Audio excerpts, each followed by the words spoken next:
నమస్తే, నేను మీ ఈశ్వర్. ఈ6 న్యూస్కి స్వాగతం. వార్తల్లోని ముఖ్యాంశాలు. మేడిపల్లి మేడ్చల్ జిల్లా ఫిర్యాదుగూడ పరిధి సాలార్జంగ్ కంచెలోని సర్వే నంబర్ 1లోని సీలింగ్ భూముల్లో చేపట్టిన నిర్మాణాలను రెవెన్యూ అధికారులు భారీ బందోబస్తు నడుమ కూల్చివేతలు మొదలుపెట్టారు. దీంతో ఫిర్యాదుగూడ కార్పొరేషన్ మేయర్ జక్కా వెంకటరెడ్డి, కార్పొరేటర్లు నేతలు అడ్డుకునేందుకు తీవ్రంగా యత్నించగా ఉద్రిక్తత నెలకొంది. దీంతో వారిని పోలీస్ స్టేషన్కు తరలించారు. మేడిపల్లి తహసీల్దార్ హసీనా ఆధ్వర్యంలో చేపట్టిన కూల్చివేతలకు మేడిపల్లి సిఐ గోవిందారెడ్డి ఆధ్వర్యంలో పోలీసులు భారీ బందోబస్తు ఏర్పాటు చేశారు.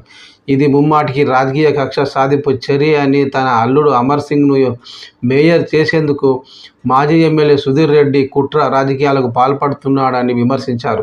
ఇది ప్రభుత్వ సీలింగ్ భూమిలో నిర్మించడంతో కూల్చివేశాం.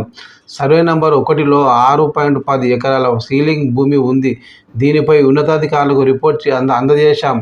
వారి ఆదేశాలతోనే కూల్చివేశామని అధికారులు తాము లక్షలు పోసి కొన్నామని ఇండ్లు కట్టుకున్నామన్న వినకుండా బాధితుల ఆందోళన అర్థం చేసుకోకుండా కూల్చివేతలు మొదలుపెట్టిన అధికారులు